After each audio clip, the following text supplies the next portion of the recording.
Gracias por avisarme. Bueno, lo anterior supongo que, bueno, ahí lo grabé, ahí lo empecé a grabar. Ahí está. Lo otro lo voy a tener que repetir, culpa mía. Bueno, entonces tenemos ese cuadradito que está apoyado sobre la mesa. Eh, y hasta ahora entonces tenemos solamente fuerzas equilibradas, solo esa fuerza equilibrada. Ahora lo que puede suceder es que venga alguien acá al costado y empuje esa caja hasta que logre moverla. Ahí va a ser una fuerza que no es no equilibrada y va a lograr mover esa caja. Ahora, ¿qué sucede? ¿Cómo trabajan estas fuerzas cuando estamos en la litósfera, ¿no? Lo que vemos ahí, por ejemplo, es que si yo hago un corte en 2 dimensiones, de acá, por ejemplo, tengo un árbol, para ver eso, dibujamos el árbol para saber que estamos en un corte en profundidad. ¿Qué sucede, digamos, con un cuerpo que está a cierta profundidad en la corteza? Entonces lo que va a suceder es que sobre ese cuerpo se va a aplicar el peso de toda la columna de roca que está por encima de ese pequeño cuadradito de litósfera que yo quiero estudiar o que estoy analizando. Entonces básicamente lo que vemos es que sobre ese cuerpo se va a aplicar una fuerza que es todo el peso de la columna de roca. Y por lo tanto voy a tener una fuerza resultante porque esta caja no puede, este pedacito de litósfera no puede descender, tengo más litósfera por debajo. Entonces lo que va a suceder es que se va a producir una fuerza igual y de sentido contrario. Ahora, acá es bastante fácil de ver entonces cómo la gravedad es una de las fuerzas o la fuerza más importante en la litósfera terrestre. Cómo la fuerza de gravedad es en gran medida la que regula la deformación y las condiciones de fuerzas y simplemente si yo esta fuerza la divido, o sea, si yo acá lo que estoy analizando es todo un rectángulo de corteza, ¿está bien? Que está siendo aplicada sobre ese cubo de litósfera para ver cómo sería la deformación ahí, qué estaría sucediendo, yo a esta fuerza, al dividirla por la superficie sobre la que la estoy aplicando, ya directamente ahí estoy empezando a hablar de esfuerzo. ¿Está bien? Esa sería la transformación de fuerza a esfuerzo. Entonces, cuando yo todo el peso de esta columna litosférica la divido por esa superficie, ahí obtengo el esfuerzo. Y el esfuerzo es sobre un punto, entonces. ¿Está bien? Entonces, en general, cuando nosotros trabajamos y estudiamos, estamos en estas clases, en geología estructural, nos gusta hablar de esfuerzos,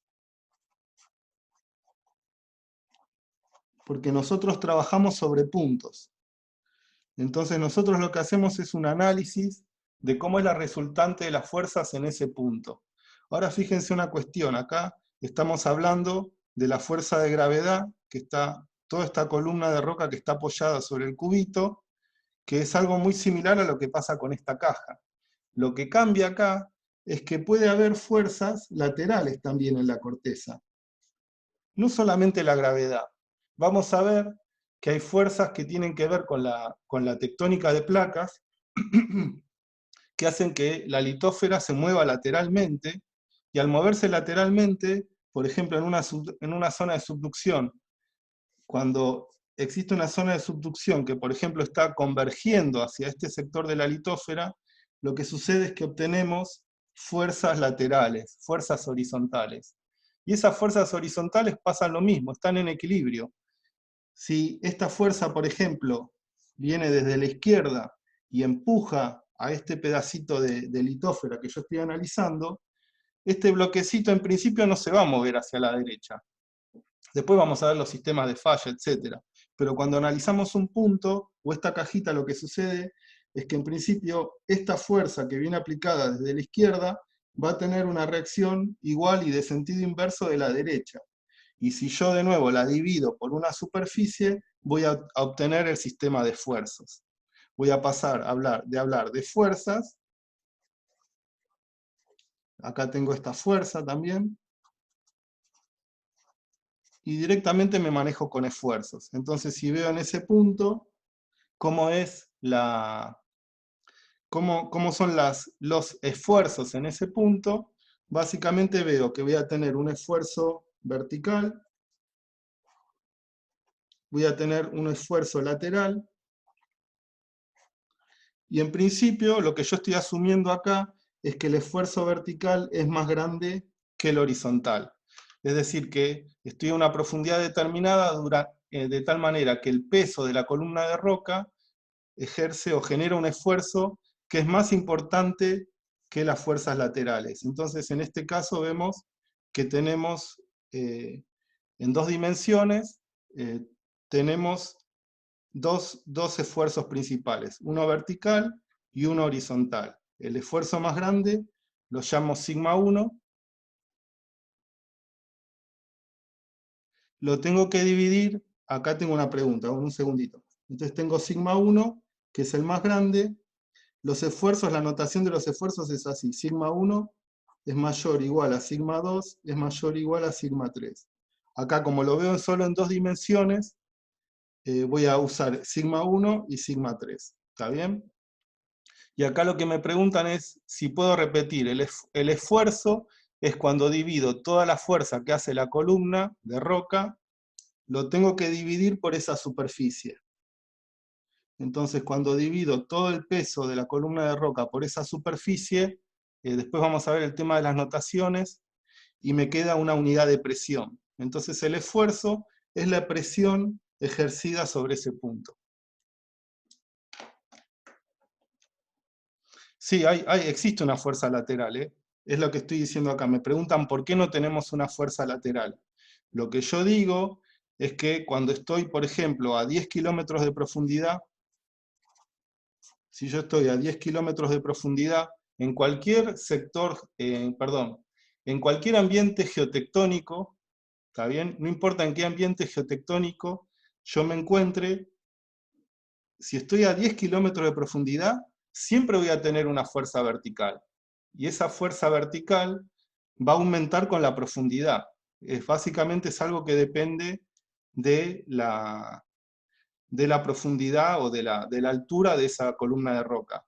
Ahora, las fuerzas laterales, vamos a ver que siempre hay fuerzas laterales, a veces son más grandes y a veces son más chicas.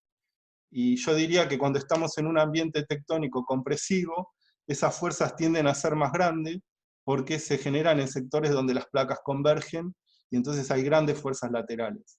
Cuando estamos en un ambiente de rift, en un ambiente extensional, lo que suelen hacer las placas es alejarse, y al alejarse se achican estas fuerzas laterales. Pero siempre hay fuerzas laterales por lo general.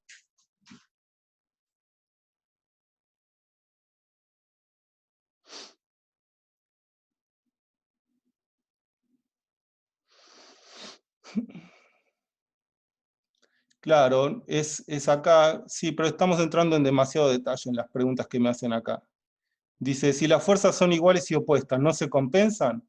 Claro, se compensan. Por eso son fuerzas equilibradas y por eso el cuerpo no se mueve, ¿está bien?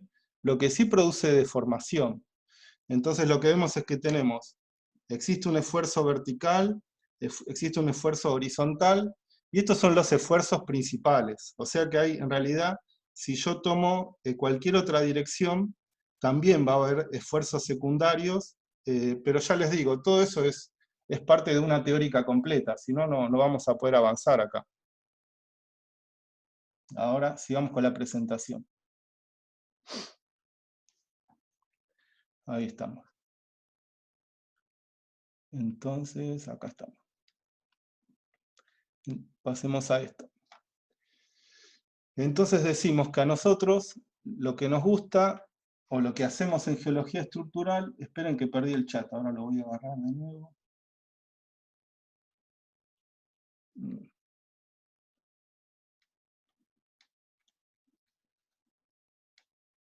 Ahí está.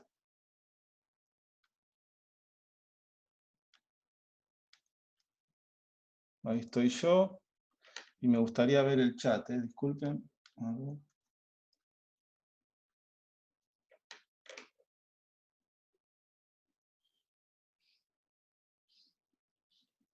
Me re perdí. Esperen que me perdí el chat.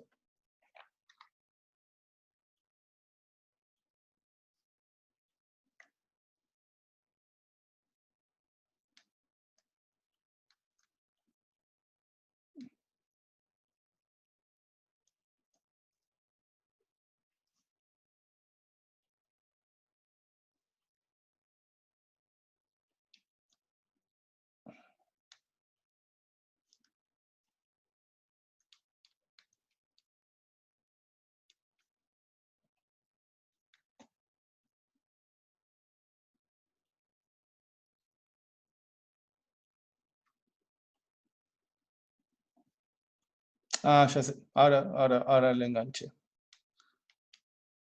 Bárbaro, ahí está. Bueno, disculpen que me estoy familiarizando un poco con los controles. Ahí va. Ahora sí. No era tan difícil. Ahí va.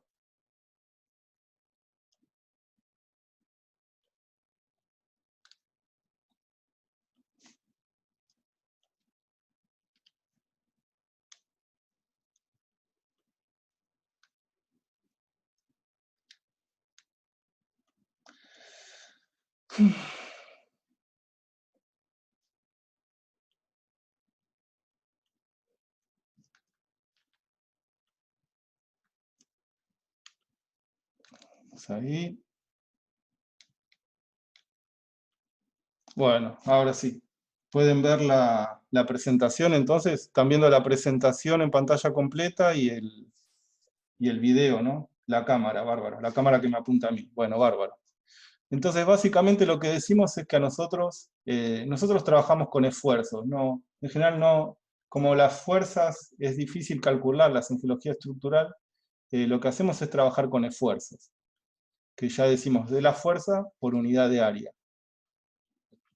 Y entonces lo que trabajamos además con los esfuerzos es con los tres ejes principales de esos esfuerzos. Y definimos, por ejemplo, una elipsoide de la deformación con esos tres ejes principales. Tenemos acá, en el ejemplo que yo les daba, recuerden que el sigma 1 estaba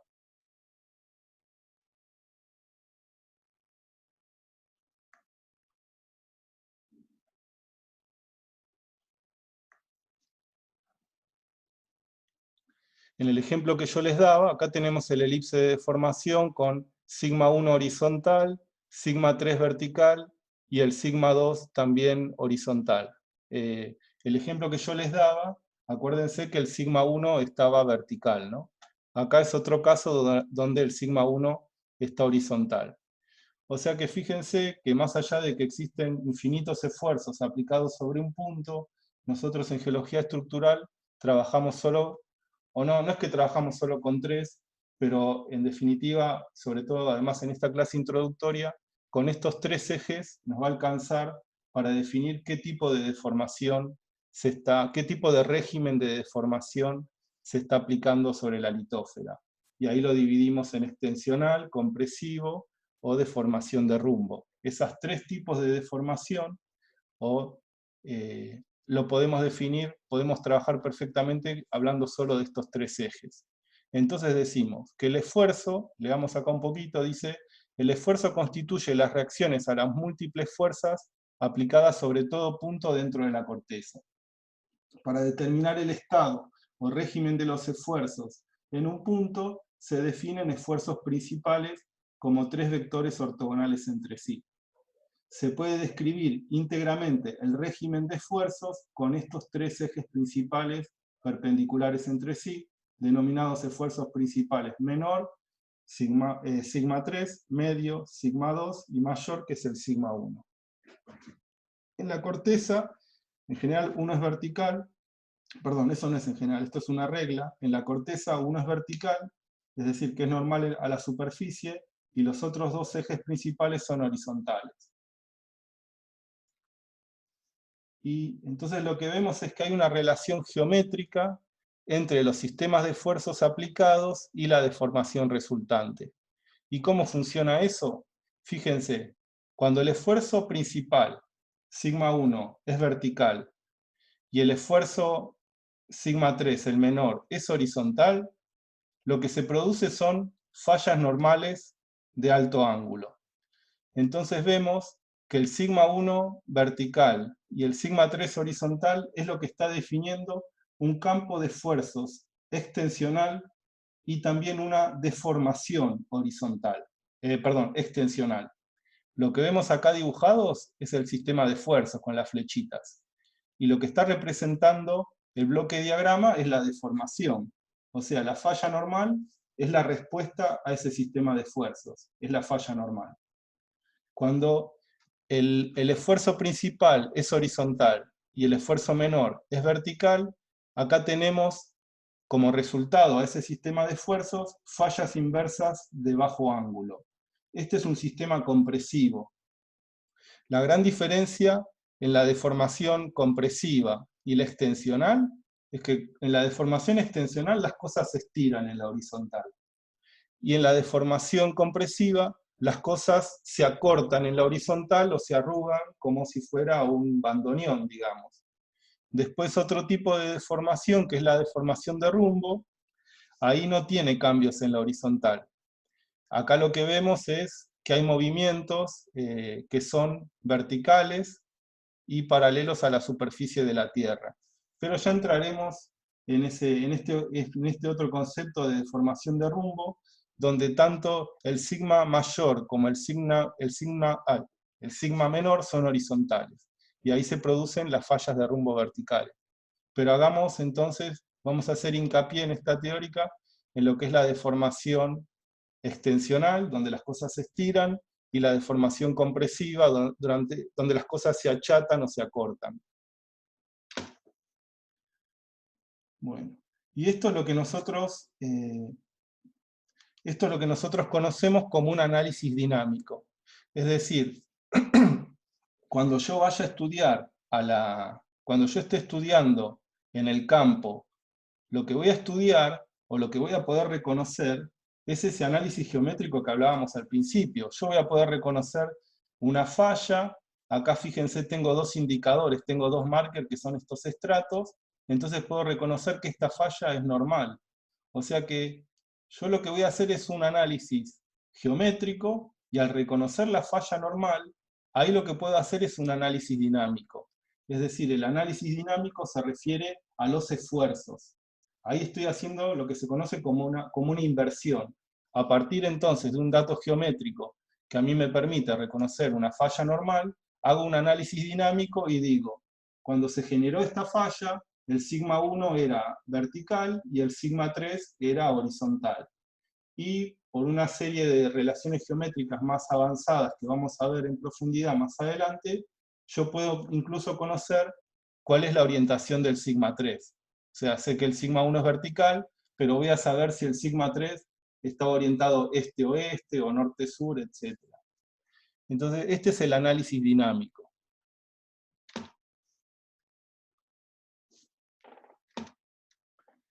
Y lo que sí, digamos, acá está hecho a grandes rasgos, digamos, si yo puedo ver una falla normal, la reconozco, entonces puedo hacer una inversión y estimar cómo era la orientación de los ejes de deformación, de los ejes, de esfuerzos, perdón. También hay algunas características microscópicas que veíamos antes, no solo de verlo así con un marker que nos está diciendo, en este caso un estrato que está cortado y me dice que es una falla normal, sino que existe lo que se conocen como indicadores cinemáticos. Además, tengan en cuenta que a veces la deformación no es solamente frágil asociado a fallas, sino que a veces hay deformación dúctil, son cuestiones que ya les digo, no se asusten que las vamos a ir viendo con detalle, pero entonces a veces necesitamos otro tipo de indicadores cinemáticos de menor escala que nos permitan saber cuál fue el sentido de movimiento de esas fallas. Y ese entonces básicamente es el análisis cinemático. Entonces vimos lo que es un análisis geométrico, un análisis dinámico y el análisis cinemático. Serían esos tres ejes que a mí me permiten conocer cómo fue la historia de la deformación de una secuencia que yo ahora la encuentro deformada. Entonces lo que sí, en geología estructural, nosotros lo que hacemos es hacer el camino inverso. Nosotros básicamente lo que tenemos que hacer es estimar o poder interpretar cómo fue que se llegó a esta situación actual. Entonces, en general nosotros no podemos medir la magnitud de fuerzas o esfuerzos in situ. Eso se hace para unos estudios de detalle, digamos, cuando estamos perforando un pozo de petróleo o en la minería, por ejemplo, se puede medir las fuerzas y los esfuerzos in situ. Eso se puede hacer y se hace. Pero si yo quiero saber cómo se llegó a esta deformación que estoy viendo en este afloramiento, esta deformación ocurrió, por ejemplo, en el Eoceno, hace 40, 45 millones de años. Yo no puedo medir in situ cómo es el valor del esfuerzo. Lo que sí hago es, a partir de estas estructuras tectónicas, hago ese análisis cinemático que me permite saber entonces cómo fue la deformación, y a partir de una inversión, o sea, lo que se hace es, ese dato de deformación, se hace una inversión de ese dato para llegar a los esfuerzos que lo ocasionaron. Entonces, básicamente esta filmina que vemos acá, nosotros vamos a ir trabajando, o la vamos a ir repitiendo en algunas teóricas, al inicio de ciertas teóricas, porque ahí vamos a estar en diferentes partes de la materia, ¿no? de esta especialidad. Estamos trabajando con estructuras tectónicas, estamos trabajando con deformación, estamos viendo cómo son los materiales, cómo es la fábrica original de los materiales litosféricos, estamos viendo cómo se comportan los esfuerzos, etc. Y acá de nuevo, entonces, como es, digamos, lo que yo les decía, este camino inverso para llegar a los esfuerzos, es lo que está acá también representado. Partimos de un análisis geométrico, a partir de ese análisis vamos a hacer un análisis cinemático, que es para ver cómo se movieron las partículas, eso es deformación, y entonces en definitiva voy a lograr un análisis dinámico, que es reconstruir cómo estaban orientados los esfuerzos al momento en que se produce la deformación. Es decir, simplificándolo mucho, si el sigma 1 estaba vertical u horizontal, y su correspondiente sigma 3 horizontal o vertical. ¿Estamos bien hasta acá? Ahora vamos a avanzar un poquito más. ¿Estamos bien hasta acá? Bueno, gracias. Ahí vamos. Y después, nada, solamente una cuestión. Vemos que en esta parte también, entonces vamos de una parte que es en gran parte descriptiva, después lo que es el análisis cinemático requiere bastante cálculo matemático, digamos, y después en el análisis dinámico ya hay una inversión del dato. A lo que voy yo, que el análisis cinemático es digamos, es un cálculo a partir de los datos, pero el análisis dinámico ya es una interpretación de esos datos. Así que yo voy pasando de una parte que es más descriptiva a una parte más interpretativa. Entonces, eso era para darles un pantallazo general, entonces, de cómo es, ante un sistema de esfuerzos se produce deformación. Ahora, vamos a ver que la deformación la podemos dividir en un régimen de deformación extensional, en un régimen de deformación compresiva, pero además, dentro de esa deformación, vamos a poder clasificarla de muchas otras maneras, ¿está bien? Así que partamos por un análisis que es lo más básico. Uy, perdón que estoy haciendo este ruido. Ahí está. Partamos por lo más básico. La deformación puede ser continua, es decir, tengo una secuencia horizontal no deformada, le aplico compresión, un esfuerzo compresivo con el sigma 1 horizontal, y puedo ahí lograr, dependiendo de la riología, dependiendo de la composición de los materiales y de la profundidad a la que me encuentro en la corteza, se pueden producir dos tipos de deformación principal. Una deformación continua, por ejemplo con pliegues, o discontinua, en la cual hay fallas. Entonces, ¿por qué digo que esta es continua? Porque básicamente si yo sigo un estrato, no encuentro superficies o planos de corte, planos que estén cortando no sé, este estrato, por ejemplo, o esta capita de un basalto, no sé qué, no, basalto no es, pero bueno. Básicamente no encuentro superficies de corte, esa es la deformación continua. Y cuando existen fallas, como por ejemplo acá, cuando existen superficies de corte, básicamente es lo que yo denomino deformación discontinua. Bueno, entonces nuevamente, ya les digo, hay más de una teórica de deformación, así que nos vamos a entretener y o aburrir con lo que es la deformación y sus diferentes clasificaciones. Pero sigamos de nuevo, volvamos a ese tema inicial, que es la parte más grande que queremos ver, es, bueno, ¿cuándo hay deformación extensional? ¿Cuándo hay deformación compresiva? ¿Cuándo hay deformación de rumbo? Entonces lo que podemos hacer es, a grandes rasgos, asociar cada tipo de deformación a un ambiente tectónico en particular.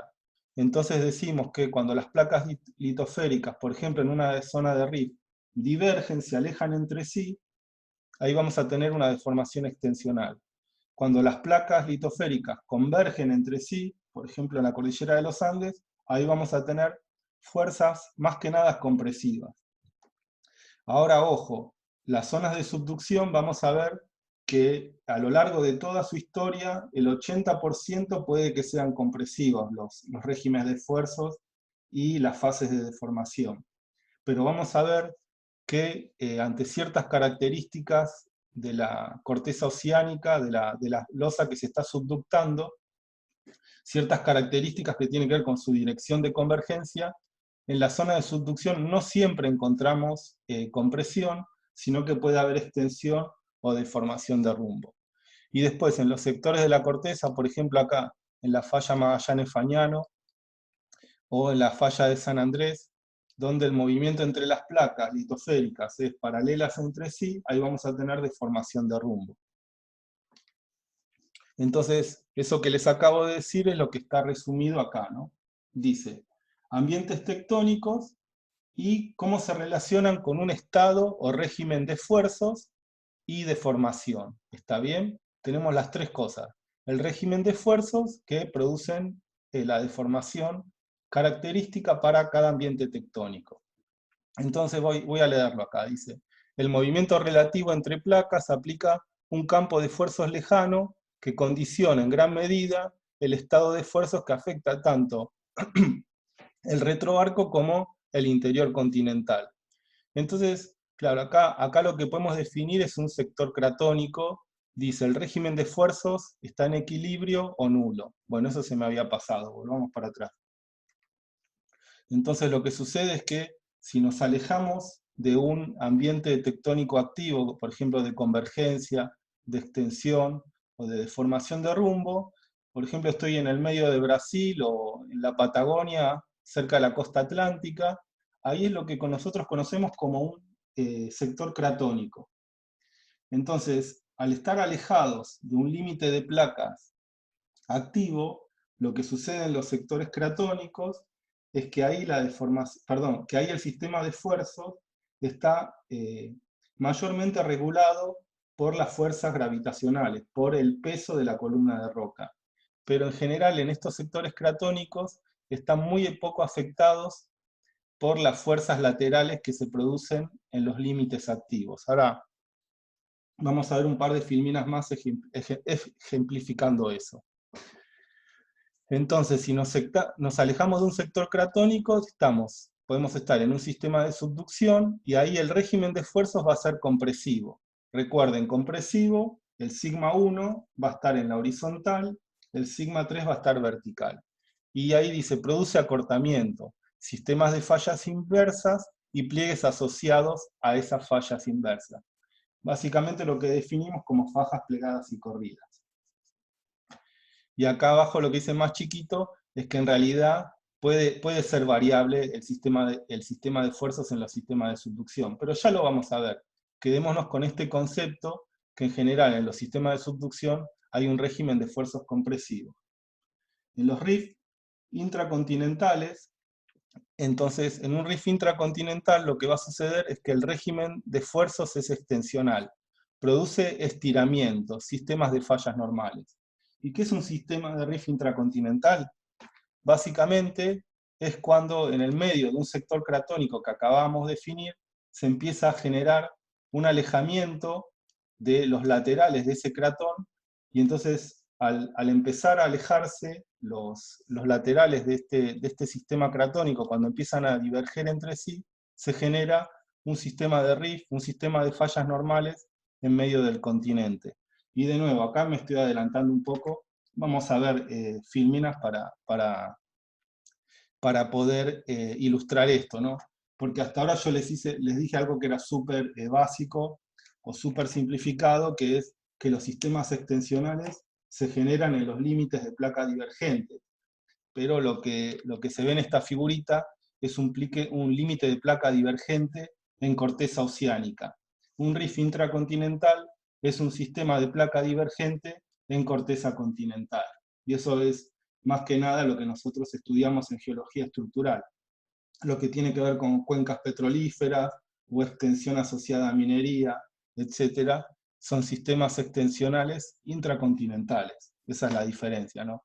En los rifts intracontinentales es el periodo anterior a generar corteza oceánica, y en estos rifts intracontinentales entonces también es un límite, podríamos hablarlo no como límite de placa, pero sí como un sector donde los extremos se están alejando, entonces la corteza ahí se está estirando. Cuando los laterales se alejan, ahí el régimen de fuerzas es extensional. El sigma 1 está vertical y el sigma, el esfuerzo horizontal es más chiquitito, es el sigma 3, y ahí se producen estiramientos. Y en los límites transcurrentes, bueno, cuando las placas se mueven lateralmente entre sí, decimos que el régimen de esfuerzo es transcurrente, hay sistemas de fallas de rumbo, en los cuales se producen acortamiento y extensión simultáneamente. Así que eso lo vamos a dejar, como es un caso un poquito más complejo, lo vamos a dejar también para más adelante. Bueno, entonces lo que nosotros veíamos es que, por ejemplo, en cualquier ambiente siempre nos vamos a encontrar con la fuerza litostática, ¿no? Que en definitiva esa fuerza litostática que tiene que ver con todo el peso de la columna de roca, lo convertimos a presión litostática cuando lo dividimos por la superficie, ¿no? Cuando trabajamos con puntos, básicamente lo que hacemos es trabajar con presión litostática. Pero todo eso, entonces, si la única fuerza que actuara en toda la Tierra fuera la presión litostática, entonces las placas no se alejarían o no convergirían entre sí. La deformación sería, digamos, las fuerzas estarían, lo que sucedería ahí es que no se produciría deformación. Entonces, lo que tenemos que ver es cómo actúan, cuáles son las fuerzas que producen componentes laterales. Y ahí básicamente lo que vemos es que los movimientos laterales de las placas de la litósfera, acá por ejemplo hay una litósfera oceánica subductándose por debajo de la litósfera continental.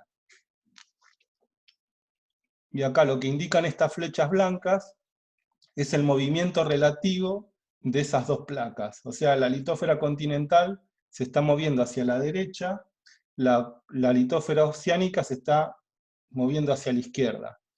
En definitiva, el movimiento relativo es de convergencia. Ahora, ¿cómo nosotros, sobre todo acá lo que se puede ilustrar o lo que se puede ver es cómo se produce este movimiento lateral de la litósfera oceánica? Y vamos a ver que básicamente está empujado por la gravedad también.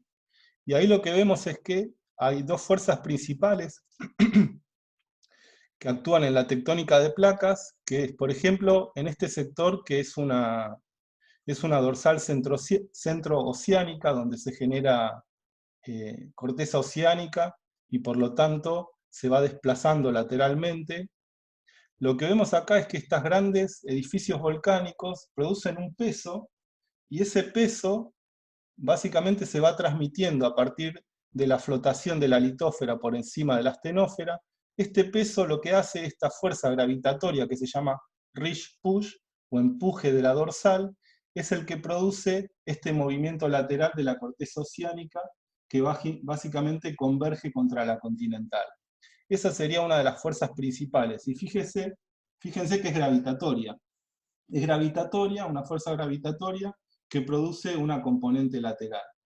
Y la otra es el slab pull, o el tironeo de la placa, que es la placa oceánica que se hunde en la astenósfera. La placa oceánica es mucho más densa que el manto, entonces, que el manto y la astenósfera, el manto inferior y la astenósfera, y por eso se hunde, y fíjense que al hundirse, de nuevo, es una fuerza gravitatoria que tiene, al tironear de la litósfera oceánica, esta fuerza gravitatoria lo que hace es acelerar este movimiento horizontal. Entonces, básicamente, estas son las fuerzas principales, el ridge push y el slab pull, son las que conocemos, que son las grandes reguladoras de la tectónica de placas. Y lo que es importante acá entonces es que estos son los movimientos laterales. Estas fuerzas son las que producen movimientos laterales de convergencia, por ejemplo. Y este movimiento de convergencia va a tener entonces, cuando están convergiendo dos placas, eso es lo que sucede, que en la litósfera continental se produce un esfuerzo horizontal, un esfuerzo, digamos, los esfuerzos horizontales aumentan su magnitud. Acá, por ejemplo, tenemos acá el ejemplo de la India y su colisión contra la placa asiática. Fíjense, acá tenemos el ridge push,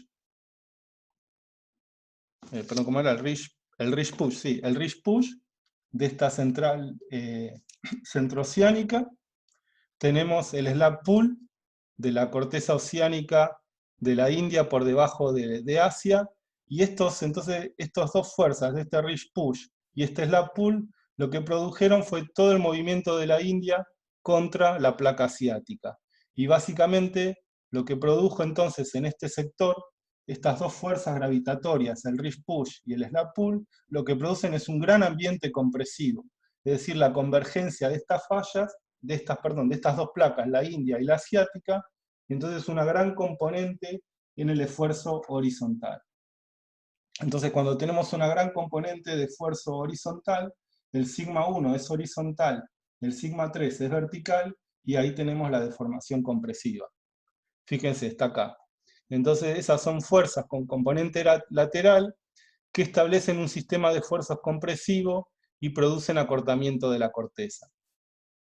También, si queremos utilizar un término un poquito más específico, lo llamamos carga de desplazamiento horizontal. Entonces acá tenemos colisión, compresión, y esto acá que está en rojo, está un poquito como indicando las magnitudes relativas entre el sistema de fuerzas.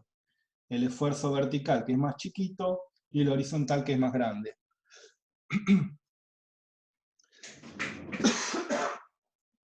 Bueno, y acá, a una escala un poquito más chica, ¿qué es lo que produce todo esto? Bueno, fallas inversas de bajo ángulo y pliegues relacionados a esas fallas de bajo ángulo. El régimen compresivo con el sigma 1 horizontal y el sigma 3 vertical.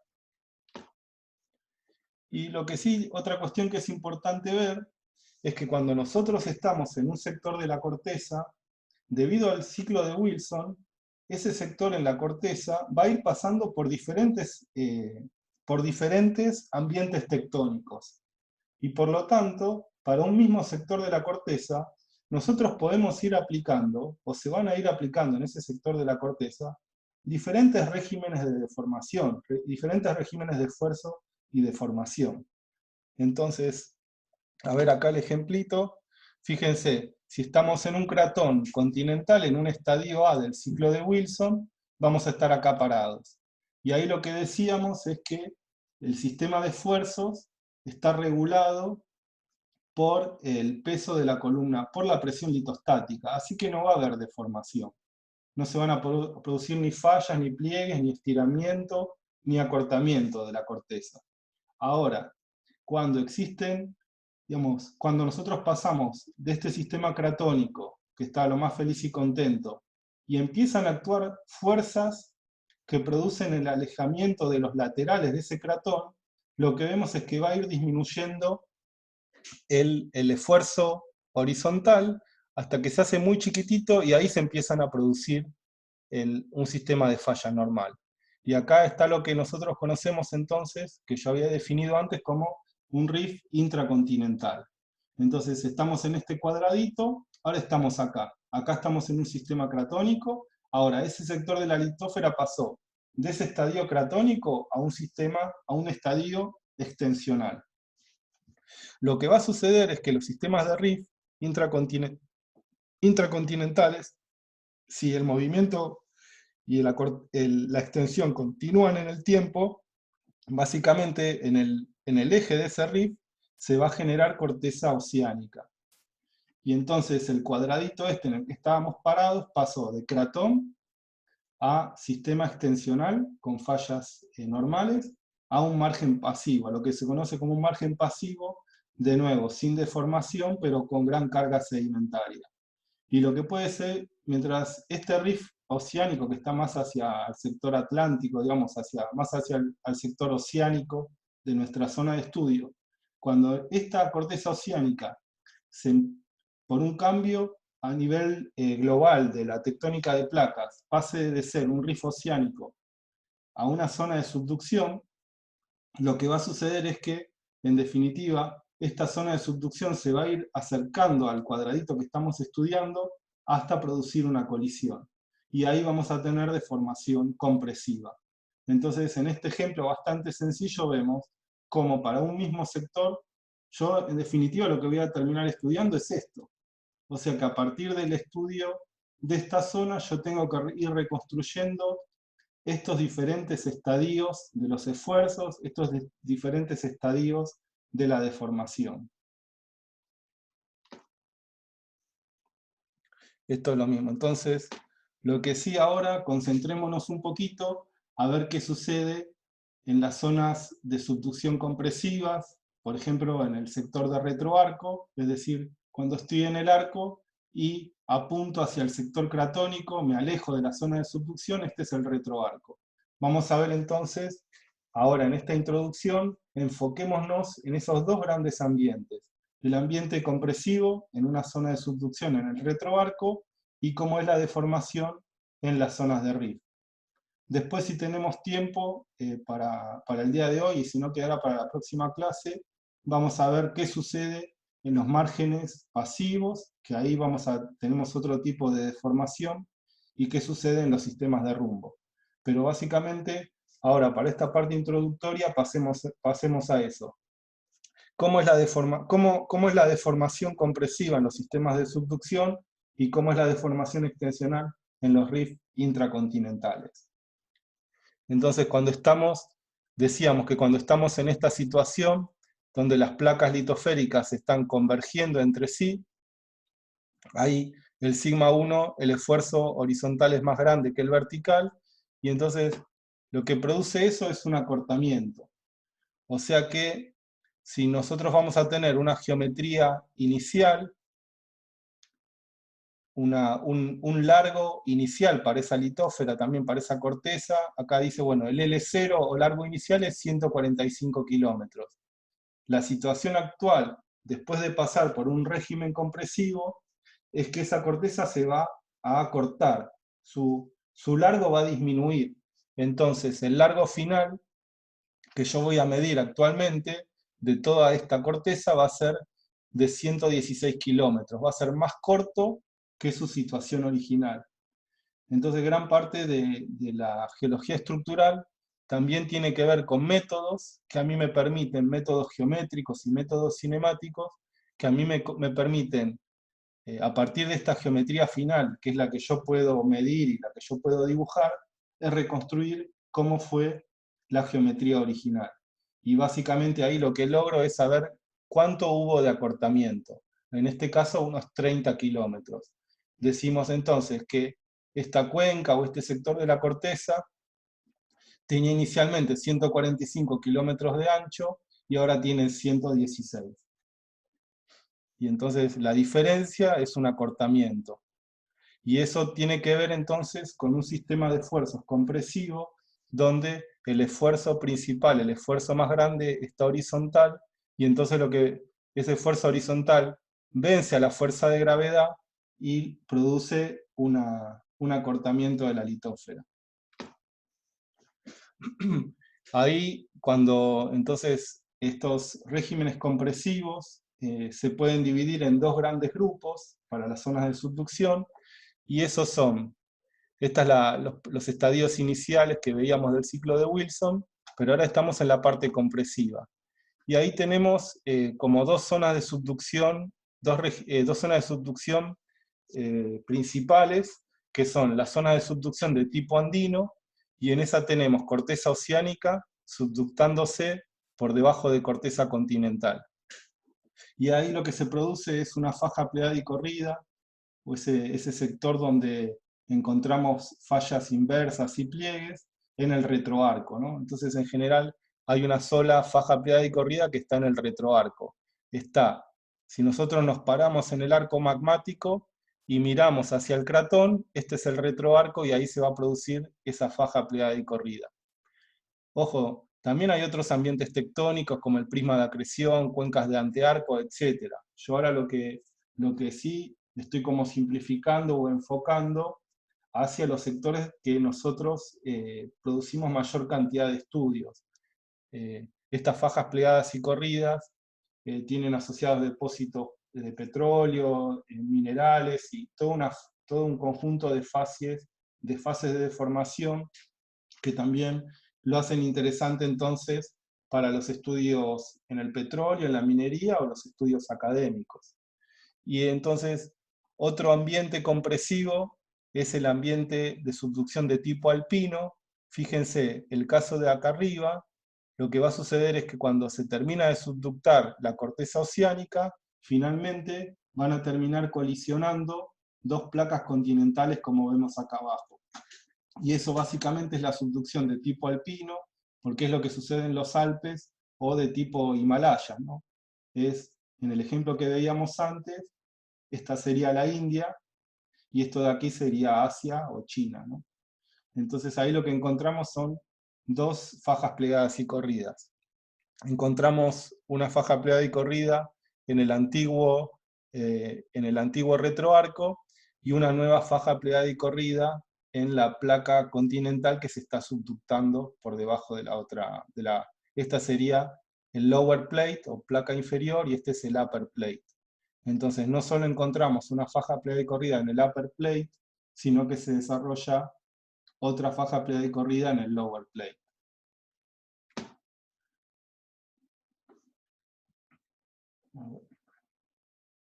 Entonces, hay otra cuestión que es súper importante para los estudios que nosotros hacemos en geología estructural y para lo que vamos a ver en esta materia también.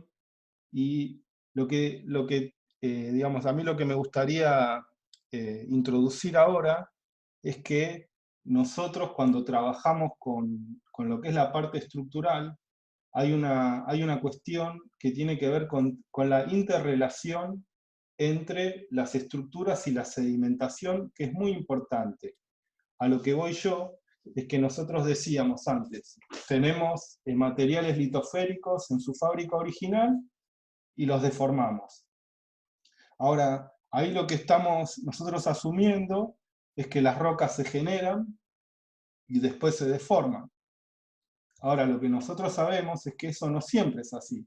Hay rocas que primero se generan y después se deforman, pero hay lugares donde la generación de rocas, donde la sedimentación es contemporánea con la deformación. Entonces, ahí vemos que hay una interrelación entre la deformación y el magmatismo. Hay una interrelación entre la deformación y la sedimentación. Y es muy importante esa interrelación porque a nosotros nos va a permitir, a permitir encontrar indicios de cuál fue la edad de la deformación, que sería lo más difícil, ¿no? Si nosotros tenemos un cuerpo deformado actualmente, nosotros podemos estudiar cómo es esa deformación, pero vamos a ver que también nos va a interesar saber cuál fue la edad de la deformación. Y básicamente, al estudiar la interrelación entre deformación y sedimentación, por ejemplo, o entre deformación y magmatismo, a nosotros nos van a poder ir brindando indicios o datos bien certeros sobre cuál fue la edad de esa deformación. A ver, acá voy a hacer otro grafiquito.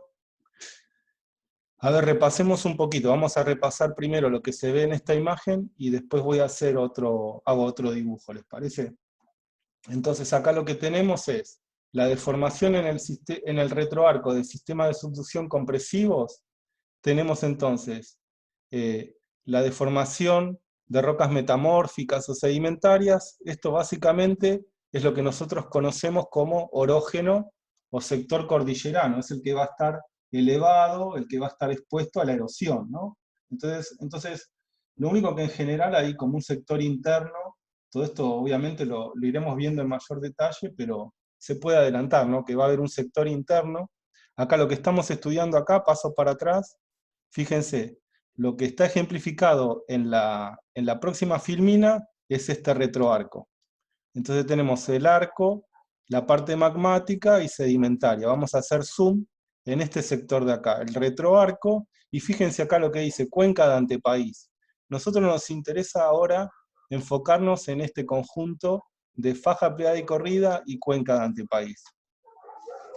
Entonces, lo que nosotros, si hacemos un análisis geométrico de qué es lo que se ve en el retroarco, entonces de nuevo, encontramos el sector interno, que es el que tiene mayor topografía, rocas más viejas dentro del orógeno, encontramos la faja pleada y corrida, con rocas más jóvenes, posiblemente sedimentarias, que la faja pleada y corrida más externa, y después en algún punto aparece la cuenca de antepaís. Ahora, lo que es importante entender es eso, cómo funciona la relación entre las cuencas de antepaís y los sistemas orogénicos.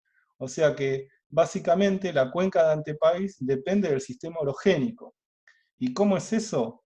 Lo que nosotros sabemos que la carga tectónica causada por el peso de la faja pleada y corrida es el que produce esta flexura en la litósfera, acá vemos bien horizontal, y se empieza a curvar, empieza a descender la litósfera, la corteza más superficial. ¿Y por qué se produce esta flexura? Es básicamente por el peso del orógeno, por el peso de la faja pleada y corrida. A ver, pasemos a la otra.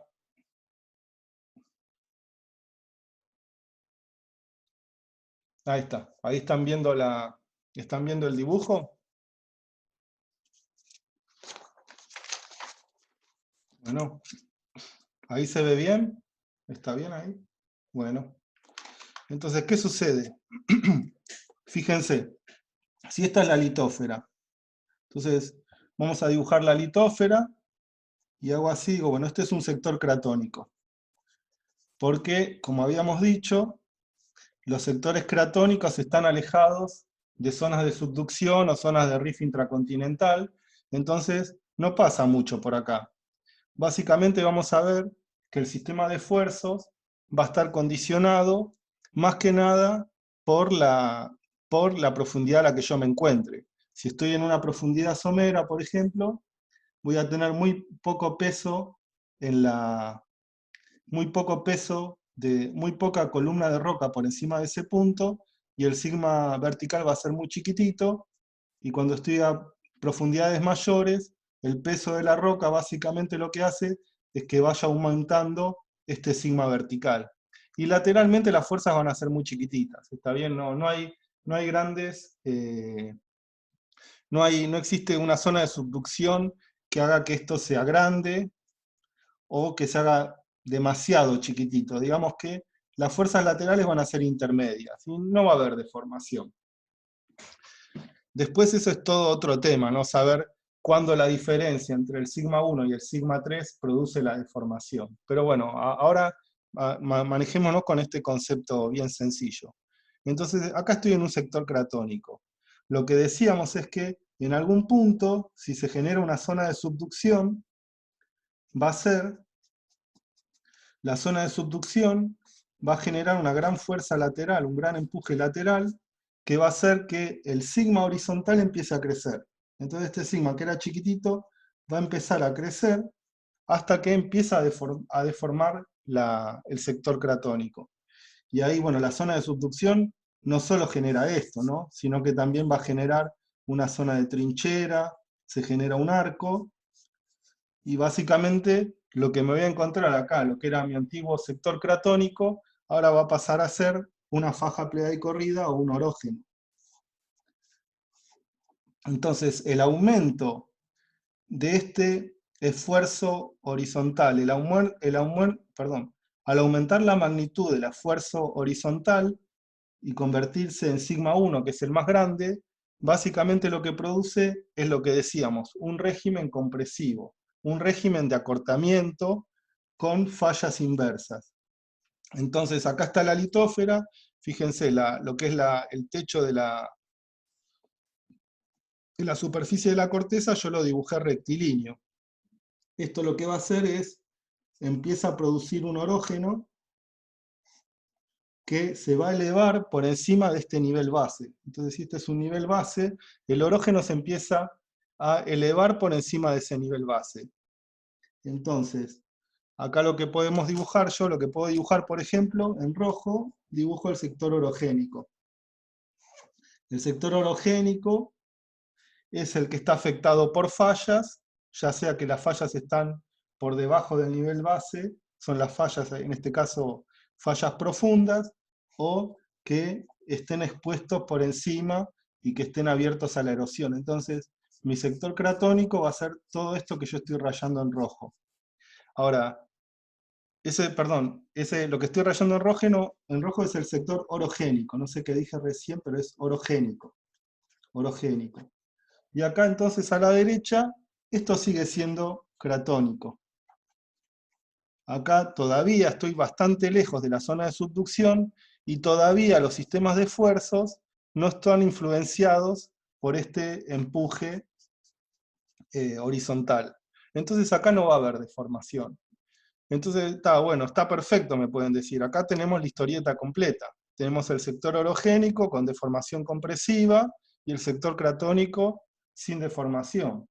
No, acá falta algo que es súper importante, y es que en reacción al peso de todo este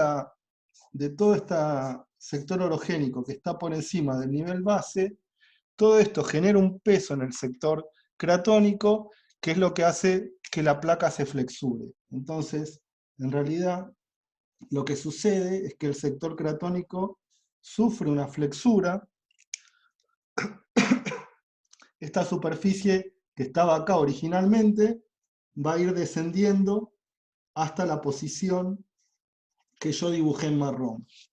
Entonces, fíjense, esta era la posición original de la superficie marrón, que está en negro, y ahora está acá abajo.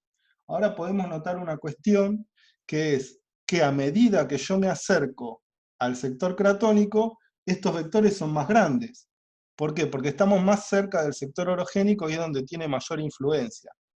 Entonces, vemos que esta flexura es mayor hacia el sector orogénico y va disminuyendo a medida que me alejo del orógeno y me acerco al cratón. Ahora, ¿qué es esta flexura? Esta flexura es lo que conocemos como subsidencia orogénica o subsidencia por carga. Entonces, todos estos vectores son la subsidencia por carga.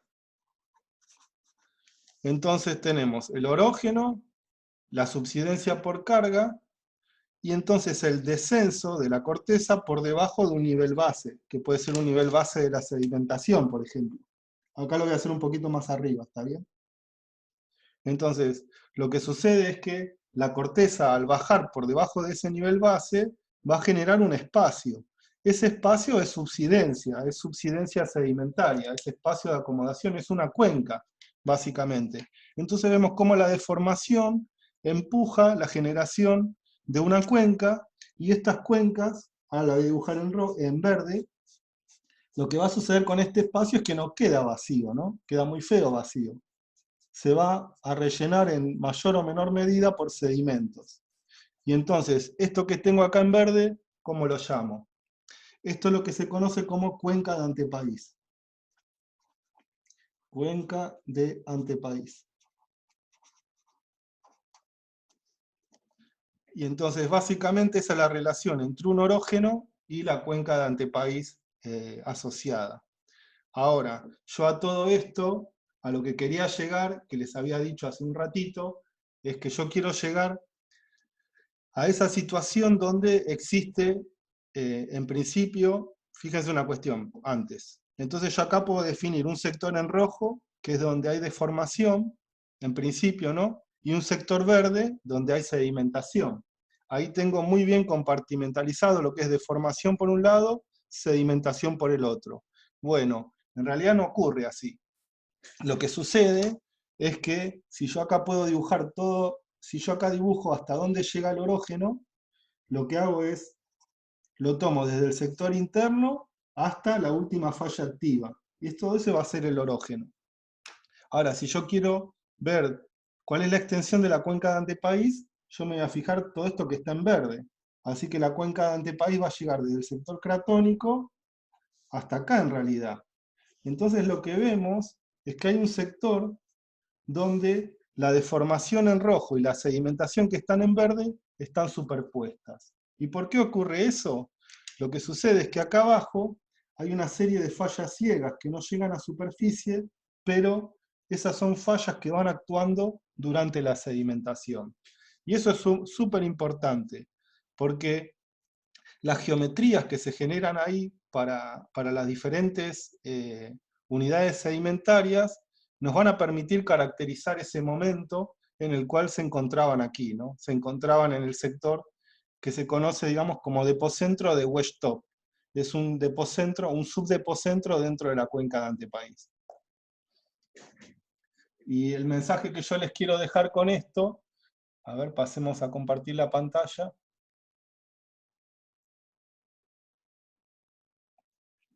El mensaje que yo les quiero dejar con esto, ahí está. Es básicamente, acá fíjense en un esquema que es lo que yo dibujé, es un esquema de Selles y Giles de 1996, que es básicamente lo que les acabo de dibujar, lo que yo acabo de hacer es intentar reconstruir el modelo conceptual de ellos de 1996. Ellos lo que dicen entonces es que hay un sector orogénico, el peso de ese sector orogénico produce la flexura, perdón, ahí pongo el puntero, ahí va. El peso de este sector orogénico produce una flexura y esa flexura se rellena con esta cuenca de antepaís. Y lo que dicen ellos es que no hay una separación total entre la parte orogénica y el sector de cuenca de antepaís, sino que hay un sector donde ambos sistemas, el orogénico y el sistema y la cuenca de antepaís, van a interrelacionarse. Y ese sector que está acá, donde hay un montón de fallas ciegas que están por debajo de la sedimentación, se llama depocentro de techo de cuña. Y si nosotros nos metemos dentro de este depocentro de techo de cuña, vamos a ver cómo son las geometrías ahí. Fíjense, esto es un corte por debajo de la superficie de la Tierra, que se llaman bueno, ahora les digo. Estas son lo que se conocen como líneas sísmicas o son cortes a partir de explosiones en superficies que nos permiten saber cómo son las geometrías por debajo de la corteza, por debajo de la superficie. Entonces, lo que vamos a encontrar ahí, por ejemplo, son fallas ciegas. Fíjense, acá hay una falla ciega que está cortando, pero que no llega a la superficie. Esa es una falla ciega. Es una falla ciega que no llega a cortar toda la sección hasta la superficie, sino que se queda en profundidad. Fíjense, yo acá puedo ver cómo se cortan los horizontes o las capas. Tengo todas estas capas grises y negras que se cortan contra este sector que no tiene tanta resolución. O sea que yo podría reconstruir que este estrato continúa por acá abajo. O sea que acá, si yo dibujo una falla, claro, tengo esto acá. Y bueno, yo acá lo que estoy viendo es una falla, ¿ven? Ahí. ¿Y cómo lo hago? A ver, opción del puntero, color del lápiz. Ahí va. Entonces, lo que estoy diciendo es que estos estratos de acá se cortan contra la falla y siguen por acá abajo. Entonces, esta sería una falla inversa.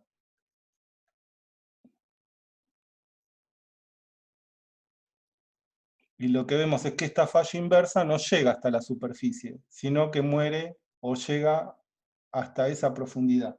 Y eso es lo que yo conozco como una falla ciega. Y ese de ahí es el tip de la falla o extremo de la falla. Y entonces yo lo que quería acá hacer hincapié es que tenemos acá entonces fallas ciegas, acá quizás en profundidad hay otra falla ciega, déjenme que que haga un poquito de interpretación libre. Esta la voy a unir acá. Entonces digo, bueno, voy a tener una serie de fallas ciegas que están produciendo los pliegues que estamos viendo acá arriba, ¿no? Estos son pliegues y estoy interpretando una serie de fallas que producen esos pliegues. Entonces vemos que todas estas son fallas ciegas.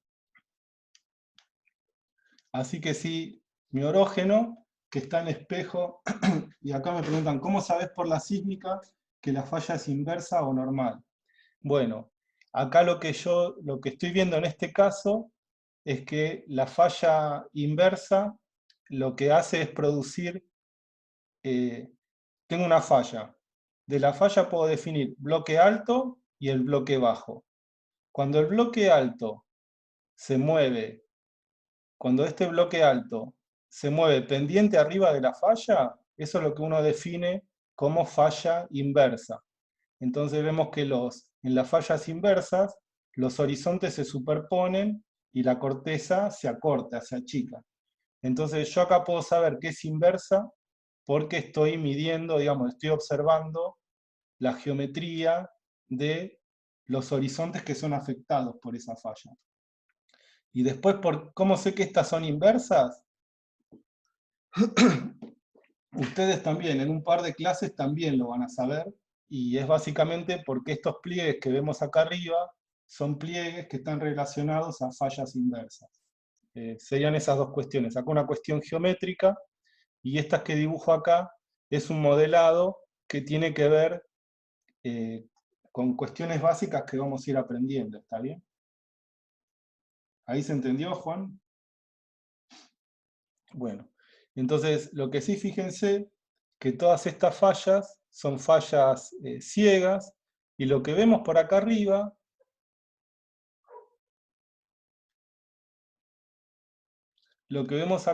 son estratos, que es la sedimentación, que antes decíamos, bueno, esta es la sedimentación de la cuenca de Antepaís.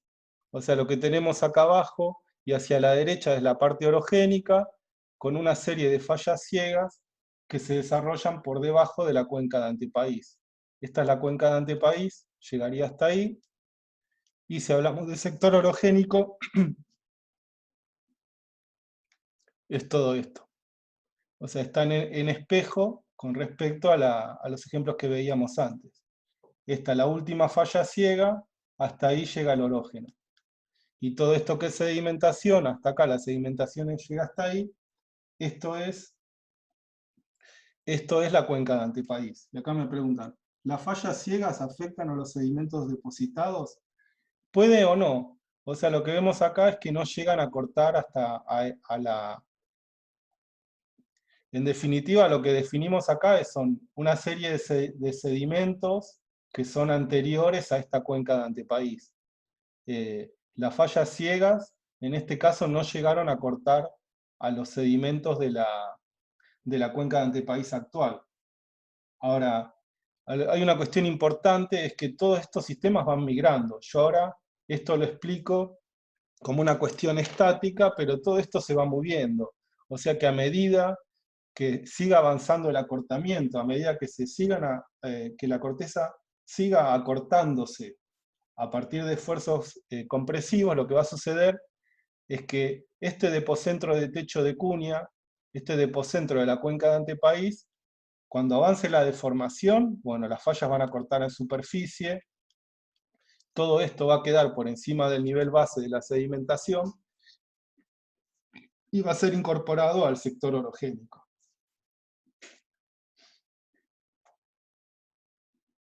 Claro, entonces acá dice, una duda con el depocentro de techo de cuña. Sería entonces el lugar donde la cuenca de Antepaís se superpone con el sector orogénico. Exactamente. Es donde se superponen los dos ambientes.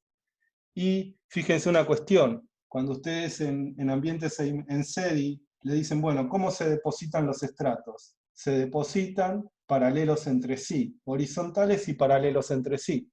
Ahora, cuando nosotros vamos a estudiar acá, a ver,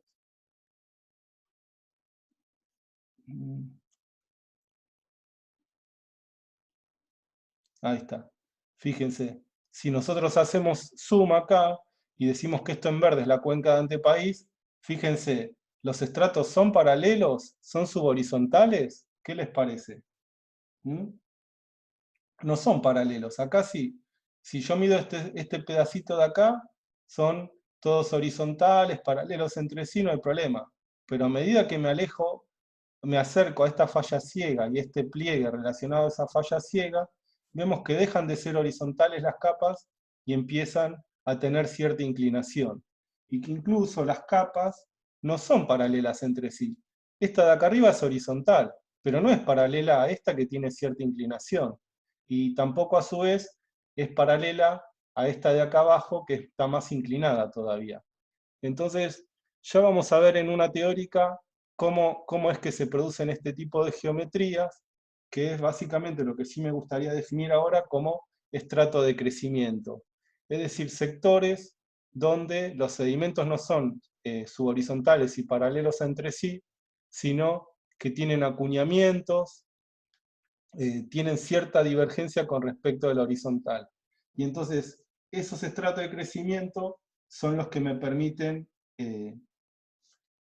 definir un depocentro de Westopt, como dice acá el amigo, que es el depocentro, o la amiga, perdón, María Ángeles, es la amiga que nos dice, bueno, el depocentro de techo de cuña, entonces es donde la cuenca de antepaís se superpone con el orógeno, entonces si yo sé la edad de estos sedimentos, voy a saber que el orógeno era activo. Si yo reconozco un depocentro de techo de cuña, si reconozco estratos de crecimiento, entonces lo que voy a poder definir acá es cuál es la edad de la deformación.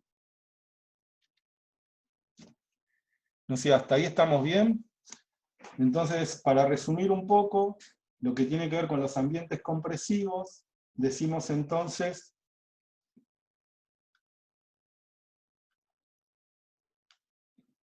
¿dónde estoy yo? Bueno, entonces, si nosotros resumimos lo que es un ambiente compresivo, son aquellos sectores en la corteza donde el esfuerzo principal, el esfuerzo más grande, es horizontal a... Ahí hay gente que me perdió. A ver dónde se fue el sonido. ¿Hasta dónde llegué? A ver, ¿ahora se escucha la otra diapo? A ver, ¿hasta dónde habré llegado? Bueno. Pero todo lo que dije acá no se escuchó nada. Lo último de la otra diapo, bueno. ¿Se vio cuando hice zoom? Hasta definir. Cuando hice zoom acá se vio. En un punto hice así. Sí, el zoom se vio, bueno. Y entonces, acá definí, cuando hice zoom acá, definí estratos de crecimiento, que no son horizontales y paralelos entre sí, sino que, bueno, hay una serie de angularidades, ¿está bien? Están inclinados. Fíjense cómo se va haciendo de más horizontal a... ¿Eso también? ¿Estrato de crecimiento? Bueno. No, lo único, entonces, cuando yo puedo reconocer los estratos de crecimiento a partir de estas geometrías, y esto, entonces lo que decimos es que acá el estrato de crecimiento y la zona de wedge top está preservada. Ahora, con el avance de la deformación, este wedge top va a ser incorporado en el sector orogénico, de tal manera que yo esto que está acá en profundidad lo voy a ver en superficie. Y si lo puedo reconocer, lo que voy a saber es cuál es la edad de la deformación, es decir, en qué momento estos sedimentos se depositaron en un wedge top. Y si yo digo que unos sedimentos eocenos, por ejemplo, se depositaron en un wedge top, estoy asumiendo que existió deformación compresiva para el Eoceno. Entonces, la gran importancia que tienen estos estratos de crecimiento y estas zonas de wedge top no es solo la interrelación entre deformación y sedimentación, que ahí va a haber un montón de condicionantes, por ejemplo, en la generación de trampas de hidrocarburos, en la generación de maduración de rocas madre de hidrocarburos, por ejemplo, eh, sino que también me van a brindar un dato analítico sobre cuál es la edad de la deformación. Y entonces, ahora lo que vamos a pasar, entonces, con esto me gustaría cerrar lo que son los sistemas orogénicos, ¿no? Entonces, la gran cuestión entonces es que en los sistemas orogénicos, donde tenemos entonces una cordillera por encima del nivel base de la sedimentación, una cordillera que se está erosionando, esos sistemas compresivos se producen entonces cuando hay grandes vectores horizontales, cuando hay convergencia, cuando hay subducción, entonces eso produce un vector, un eje principal de los esfuerzos que va a ser horizontal, ese sigma 1, ese eje principal va a estar horizontal y va a producir este sector cordillerano, que a su vez el peso de este sector cordillerano produce una flexura en la placa, un espacio de acomodación o subsidencia por carga que es relleno por una cuenca de antepaís. Entonces, a mí lo que me importaba era eso, recalcar cómo entonces nosotros tenemos el orógeno, la cuenca de antepaís, y el sector en el medio, el sector donde los dos se superponen, que es el wedge top, ahí también es algo que vamos a estudiar en detalle porque nos permite saber cuál es la edad de la deformación. Y vemos que este wedge top, bueno, va a ir avanzando sucesivamente y todo el sistema va a ir avanzando sucesivamente hacia el sector cratónico. Aquí tengo una pregunta de Ramiro. ¿Cómo llegás de los estratos de crecimiento a saber la edad de la deformación? ¿Cómo se escribe en inglés?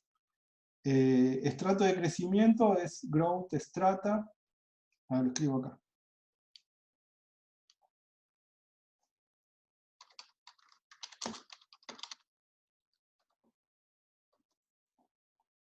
Eso es estrato de crecimiento. Y el wedge top es el depocentro de techo de cuña.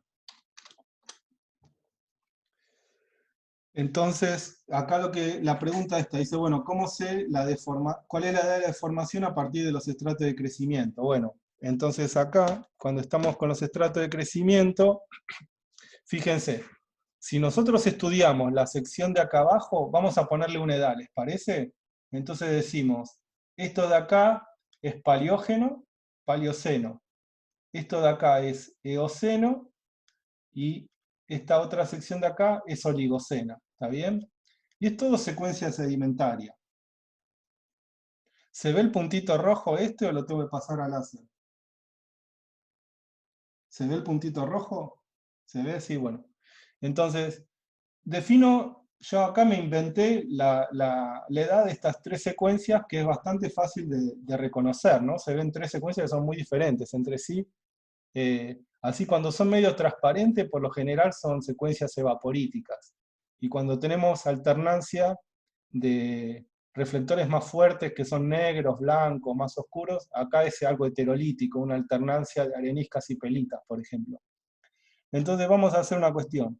Si yo acá dibujo los estratos, si bien están deformados, lo que sí mantienen es que mantienen una condición es que son paralelos entre sí.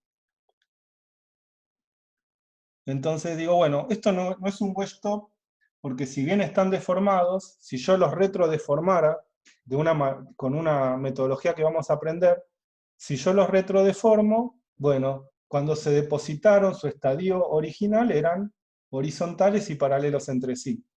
Acá me resulta más difícil dibujar porque los estratos son bastante transparentes, decimos, es difícil. Pero cuando llegamos acá, vemos que si nosotros trabajamos en una misma columna de roca, a medida que ascendemos estratigrafía arriba, vemos que las capas no son paralelas entre sí, sino que aumentan su inclinación sección abajo.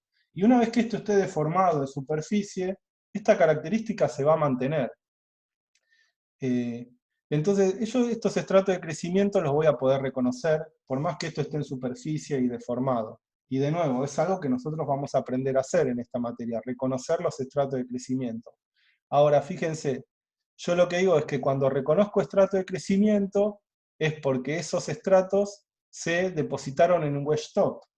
Y si existió un wedge top, es por definición, el wedge top está por encima de un orógeno activo.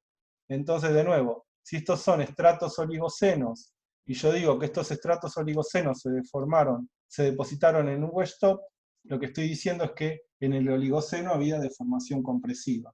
Y de ahí entonces la pregunta que me hacían es, ¿cómo sé que llego de estrato de crecimiento a saber la edad de la deformación? La manera más simple de responder eso sería, los estratos de crecimiento son la edad de la deformación. ¿Está bien? Si yo sé la edad de los estratos de crecimiento, es la edad de la deformación.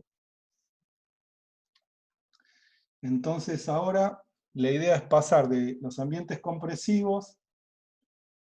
Esperen que se me perdió de nuevo el chat. Oh.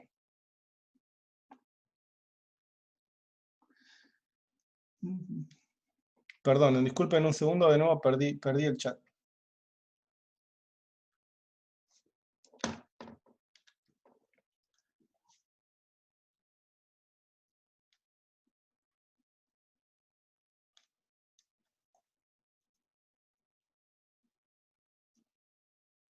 Acá hay un participante. Disculpen, estoy buscando el chat, no lo encuentro.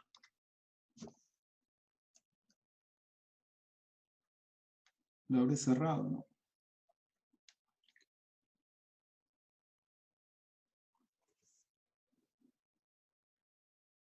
Aquí está, acá está el chat. Ahí está, bueno, volví. Ahí veo el chat. A ver si puedo ver todo. No.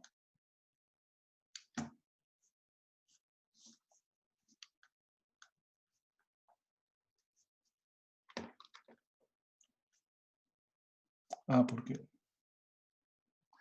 Bueno, un segundito, disculpen que...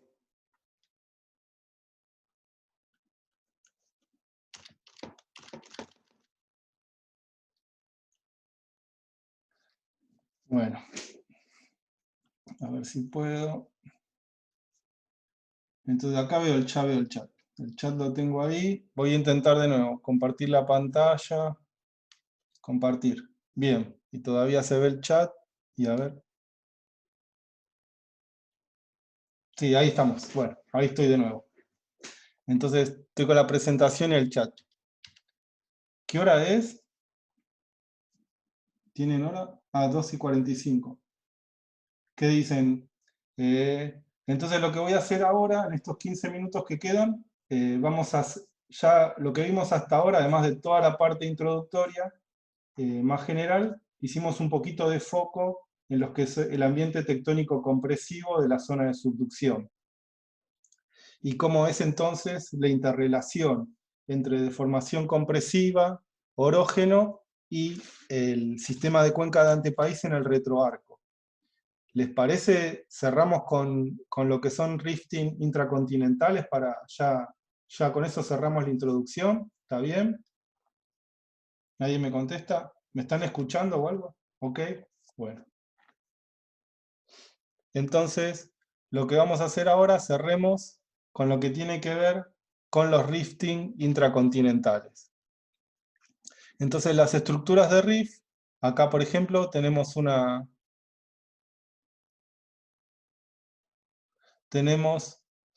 serie de fallas normales.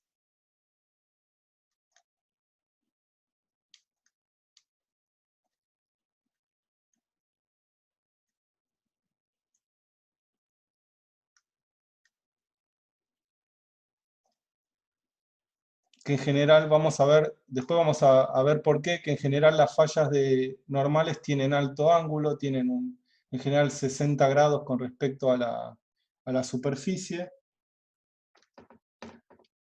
Y entonces, ¿dónde se producen estos sistemas de rift? Bueno, básicamente, donde las fuerzas tectónicas de campo lejano lo que hacen es que se alejen los extremos de un sector cratónico. Entonces, cuando nosotros alejamos los extremos de un sector cratónico, lo que sucede es que las fuerzas verticales son mucho más grandes que las fuerzas horizontales, y por lo tanto, este es mi sigma 1, este es mi sigma 3, y vamos a ver es que cuando la diferencia entre sigma 1 y sigma 3 es lo suficientemente grande, se produce la deformación, ¿no? ¿Y qué tipo de deformación? En un régimen extensional es fallas normales de alto ángulo. Y hay una cuestión importante, bueno, los sistemas de rift, si nosotros los vemos también desde un punto de vista tectónico muy, digamos, muy grande, vemos que van a pasar por diferentes estadios del sistema de rift. Primero se produce el estadio A, con el rift intracontinental, donde se empiezan a generar un montón de fallitas normales que no están unidas, digamos, son un montón de fallitas normales que no están interrelacionadas entre sí. Después hay un estadio que se llama el clímax, donde todas las fallas normales, hay muchas, donde la mayoría de las fallas normales se van agrupando, ya son más extensas lateralmente, y ahí es donde se produce el pico de la extensión. En ese momento es cuando las placas se empiezan a alejar a mayor velocidad, y si yo pudiera medir el porcentaje de extensión de la corteza, si yo pudiera medir a partir, digamos, acuérdense que la extensión yo la medía a partir de una longitud original, ahora esa corteza va a tener una mayor extensión, va a tener una mayor longitud. Entonces la diferencia es el porcentaje de extensión. Acá en el clímax es cuando las placas se alejan más rápidamente y es donde se produce el mayor porcentaje de extensión. Y el breakup, o sea que acá en el clímax, es cuando las fallas normales están más activas. Y acá el breakup es cuando se genera corteza oceánica, se empieza a generar corteza oceánica en el eje de ese sistema de rift. Y lo que sucede es que cuando se genera corteza oceánica, se desactiva la extensión en el sistema, en la corteza continental. Entonces, lo que tenemos en el rift intracontinental y lo que tenemos en el clímax, fíjense, es corteza continental. Entonces, lo que sucede es que en algún punto, si la extensión, el porcentaje de extensión es lo suficientemente fuerte, la corteza continental se va a romper y acá en el centro se va a empezar a generar corteza oceánica. En ese punto que se llama breakup, o sea, ruptura, en inglés breakup, en castellano es ruptura. ¿Me siguen escuchando? Porque acá me dice que es inestable la conexión de internet. ¿Me están escuchando? ¿Sí? Bueno. Entonces acá cuando se produce la ruptura y se empieza a generar corteza oceánica, básicamente acá se genera una dorsal centrooceánica. Entonces toda la extensión, estos vectores de alejamiento de los dos extremos del rift, no se resuelven con fallas normales intracontinentales, sino que se resuelven con generación de corteza oceánica en la dorsal centrooceánica. Bueno, yo voy a intentar repetir un poquito, ¿está bien? Lo que sucede acá en el breakup es que se empieza a generar corteza oceánica en la dorsal centrooceánica y entonces se desactiva el sistema de rift intracontinental. Cuando estamos en corteza continental, el alejamiento, este alojamiento se resuelve con fallas normales que afectan a la corteza continental. Cuando se empieza a generar corteza oceánica, se genera un océano, este alejamiento de las placas se resuelve acá en el núcleo, se resuelve acá en la dorsal centrooceánica y ya no hay más extensión intracontinental. O sea que básicamente los estadios de rift, donde el rift intracontinental está activo, son estos dos. Acá se desactiva y después todo se convierte en un margen pasivo. Entonces, nosotros, desde el punto de vista, de nuevo, estos que puse acá son fases tectónicas de gran escala. Cuando estamos trabajando en geología estructural, en general nos vamos a concentrar en estas dos etapas, que es cuando la deformación de fallas normales en la corteza continental está activa. Nosotros nos concentramos entonces en estas dos etapas. Y lo que es importante de ver acá, y con esto podríamos cerrar bueno, faltan 2 o 3 diapositivas y ya podemos ir cerrando la teórica introductoria.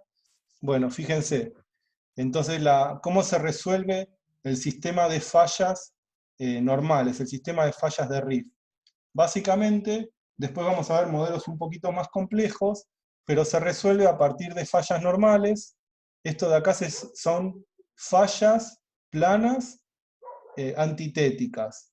O sea, básicamente lo que dice que voy a tener una falla plana y otra falla plana. Y las dos fallas, que son fallas normales, tienen diferente inclinación. Esta inclina hacia la derecha, esta inclina hacia la izquierda. Entonces, cuando actúan en conjunto, lo que hacen es que el bloquecito central que queda entre ambas fallas, en el bloque alto de ambas fallas, va a descender. Y este bloquecito central es lo que yo llamo graben. Y los bloquecitos que quedan en el medio de las fallas en dominó, perdón, de las fallas planas, estos acá donde, si yo estoy parado acá arriba, lo que vemos es que las fallas normales divergen desde este punto central. Entonces, estos puntos centrales quedan como altos o Horst. ¿Se entiende eso? Entonces, este es un sistema de fallas normales con fallas planas que tienen diferente inclinación y cuando actúan vemos que entonces en definitiva producen que haya sectores elevados que se llaman Horst y que haya bloquecitos que descienden que se llaman graves. Ya nos vamos a meter en todo ese tema de, bueno, diferentes geometrías, pero a mí lo que me gustaría es ahora vamos a cerrar la teórica con estas cuenquitas de acá, ¿no? ¿Cómo es, digamos, qué sucede? Fíjense de nuevo, así como veíamos que en los sistemas orogénicos hay sedimentación durante la deformación, y eso traía aparejado un montón de, digamos, de cuestiones, esa sedimentación coetánea con la deformación nos permitía a nosotros producir una serie de clasificaciones de la cuenca de antepaís, y saber la edad de la deformación. Acá vamos a ver que es diferente, pero de nuevo, tenemos sedimentación que es contemporánea con la deformación. En este caso, en el sistema de los rifting intracontinentales, en los cuales los extremos del rift se alejan y por lo tanto el esfuerzo horizontal es muy chiquito, es un sigma 3, y se produce entonces un régimen de esfuerzos extensional donde la corteza se estira, vemos que en esas condiciones, ¿qué sucede? Hay sedimentación. Y esa sedimentación es coetánea con la deformación. Ahora voy a hacer un par de dibujitos y con eso cerraríamos la teórica. Y bueno, esta es lo que sucede, digamos, cómo definimos nosotros lo que es un sistema extensional.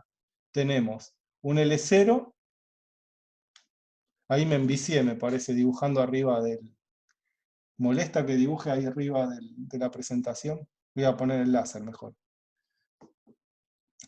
Entonces, lo que tenemos en los sistemas extensionales es una longitud L0 de la corteza con un valor determinado, y después de que se aplica la extensión, la fase extensional, la corteza, el L final, es más grande que el inicial.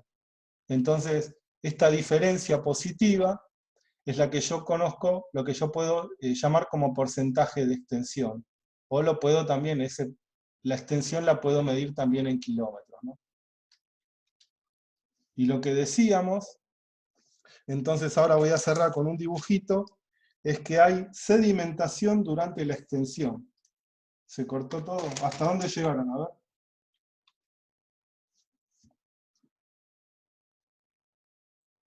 ¿Qué dicen? ¿Hasta dónde llegaron? ¿Siguen sin escucharme?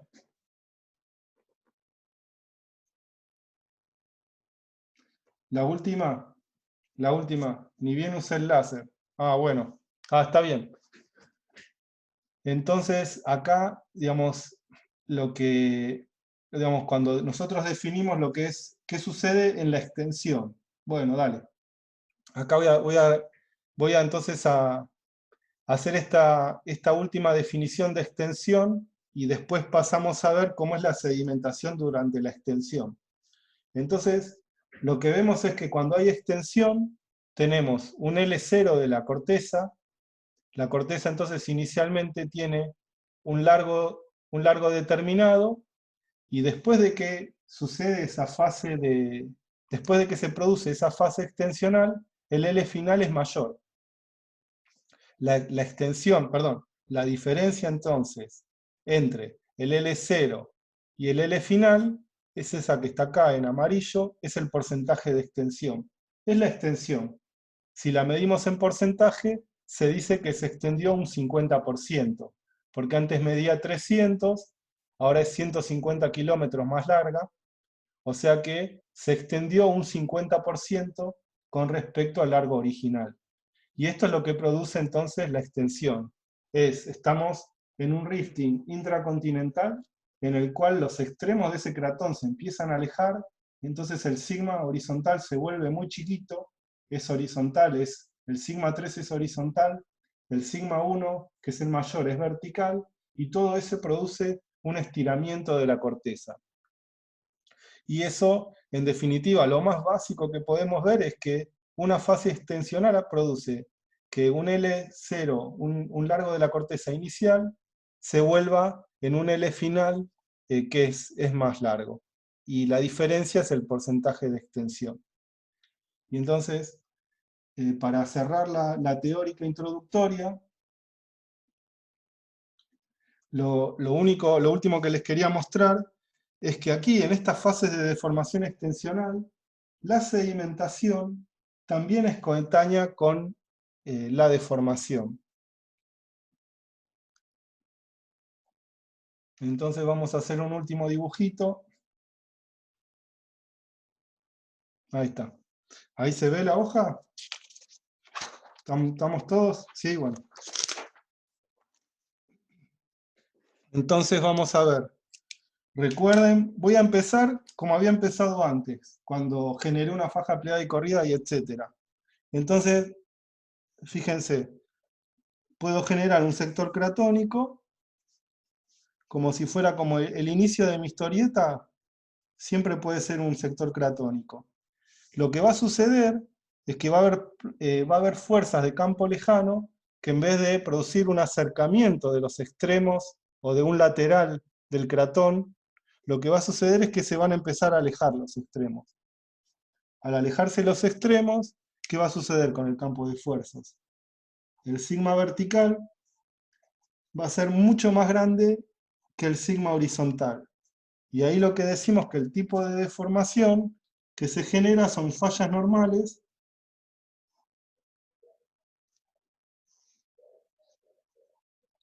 de alto ángulo, que son la respuesta entonces a este sistema de fuerzas. A medida entonces que esto se empiece a alejar,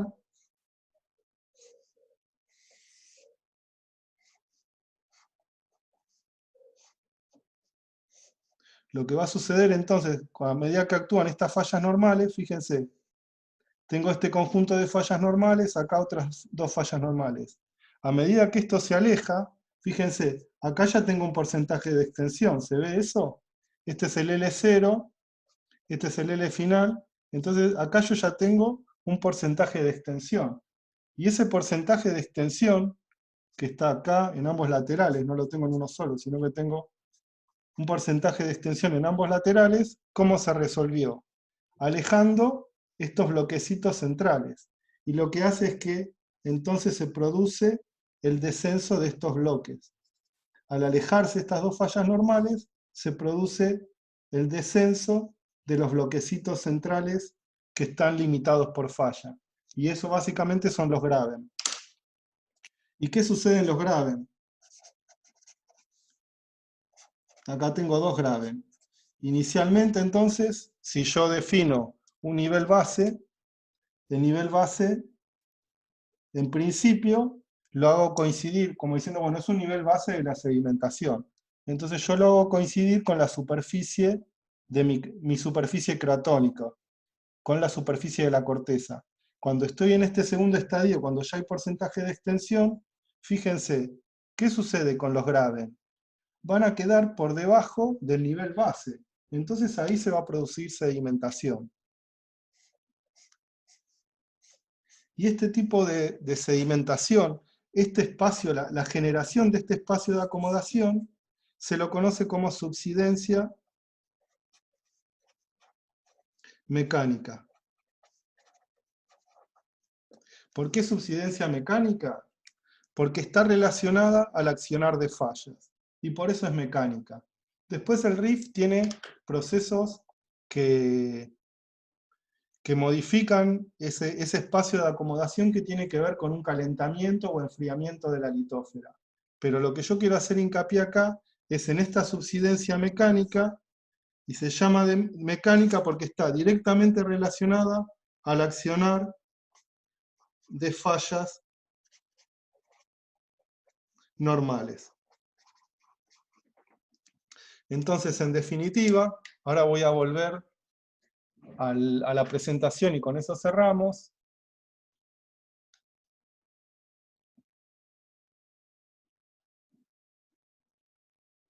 Ya sé. Ahí está, ahí está. Entonces, en definitiva, cuando estamos en sistemas de fallas extensionales, en sistemas de RIF, lo que vemos entonces es que hay estratos de crecimiento, así como definíamos los estratos de crecimiento compresivos, acá hay estratos de crecimiento extensionales. Y la característica que tienen estos estratos de crecimiento es que son sedimentos que se generan durante el accionar de estas fallas normales. Y bueno, simplemente ahí está. Simplemente para recalcar una característica principal de estas fallas normales y cómo son los estratos de crecimiento normales, perdón. Fíjense, son estratos de crecimiento, son sedimentos que como se depositan durante subsidencia mecánica y están relacionadas esa subsidencia con el accionar de estas fallas, fíjense, los estratos de crecimiento extensionales son más espesos en los sectores aledaños a la falla, y a medida que me alejo de la falla, son más delgados. Ahora, fíjense los estratos que están por debajo, lo voy a pintar en otro color, lo voy a pintar en verde. Perdón, ahí me mandé cualquiera. Ahí va. Entonces, si yo me fijo los espesores de estos estratos que están acá abajo, mido un espesor cercano a la falla. Me alejo. Lo vuelvo a medir. Fíjense, acá, para este caso, no hay cambios de espesor. Se empieza a cambiar el espesor recién acá para la formación Tambococha.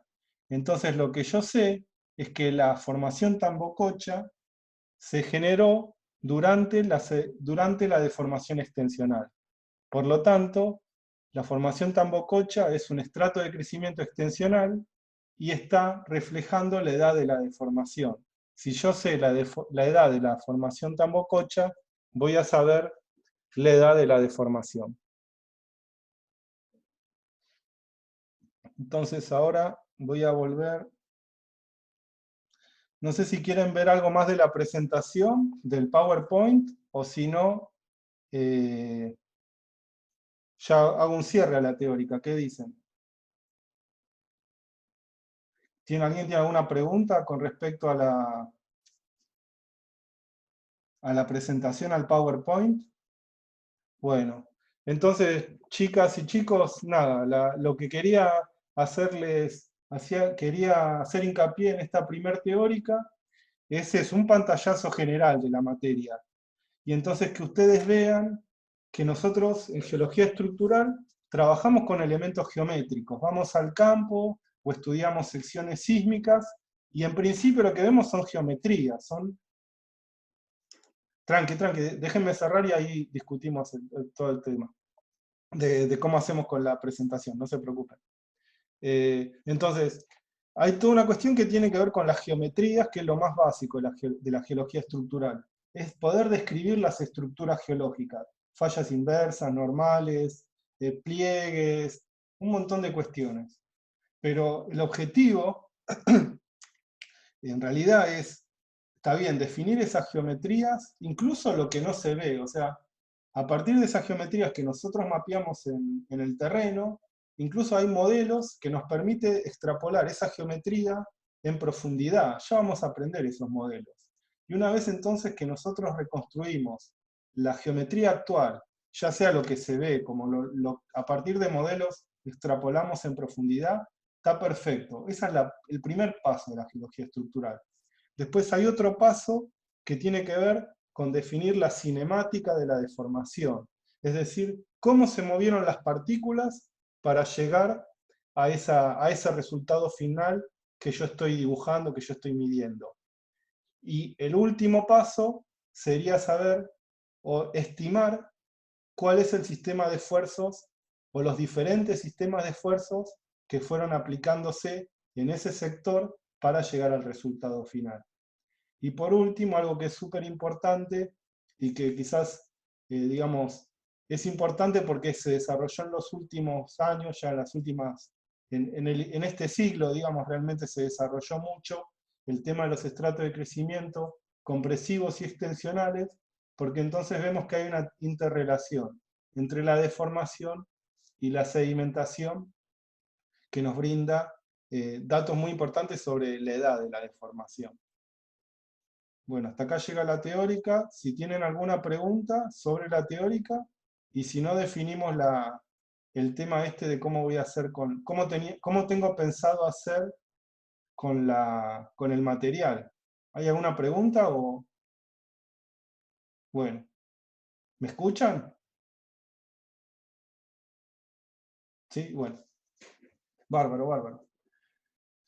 Mi idea es esta. Lástima, alguien por suerte, muchísimas gracias a la que me avisó. Sí, yo todavía lo estoy grabando esto. No sé, mil gracias porque si no tenía que repetir todo de nuevo. Lo que voy a hacer es, voy a repetir la primera parte y subo el video a YouTube. Entonces hago así. El video este lo subo a YouTube. Y después tenía pensado el PDF de la presentación, se los paso seguro, con las hojitas estas que dibujé. Las voy a intercalar. Las hojitas las escaneo y las intercalo. Bueno, una cuestión. Yo decía, la subo a YouTube porque creo que si lo subo a YouTube, si yo subo el video a YouTube, básicamente ahí YouTube se encarga de achicar el tamaño del archivo y cualquiera podemos ver un video en YouTube, ¿les parece? El archivo que se generó acá en mi computadora es gigante, debe tener más de 1 GB, pero si lo subo a YouTube, cualquiera lo puede ver, ¿no les parece? Bueno, y entonces, además de eso, lo que yo seguro hago es el PowerPoint, le voy a intercalar los dibujos que hice acá, los escaneo y los intercalo en las diapositivas. Entonces van a tener el video de YouTube y la presentación PowerPoint que pasé con estos dibujos escaneados y metidos como filminas. Y por último, está el video de YouTube, el PowerPoint en PDF con los dibujos, y el tercero es el audio, porque quizás no sé si el audio les sirve o no. La idea sería que alguien podría estudiar con el PDF y el audio, no sé. El audio para mí es muy fácil porque acá Zoom me genera un archivo que es el audio, me genera un archivo que es el video, y ese lo subo a YouTube y que YouTube haga lo que tiene que hacer para que esté en YouTube, y les puedo mandar nada, y les mando el audio si quieren también. ¿Alguien quiere el audio? ¿O simplemente con YouTube y el PDF alcanza? Sí, el video viene con audio, claro, sí, sí. Pero lo que pasa es que me genera un archivo de audio separado, que es mucho más chico, si alguien lo quiere bajar, digamos, igual nada, está bien. Ahí está, perfecto. YouTube y PDF, perfecto. Bueno, chicas y chicos, seguimos en contacto. Yo ahora subo eso y, bueno, en principio quedemos para el miércoles que viene. Eh, si puedo, si me es factible, les voy a ir adelantando alguna teórica en video, porque la teórica, sí, miércoles 13 horas creo que es. No sé si las 13 o las 12, pero quedemos 13. Ahora me fijo, no me acuerdo si nos superponemos con otra materia. A ver, un segundito.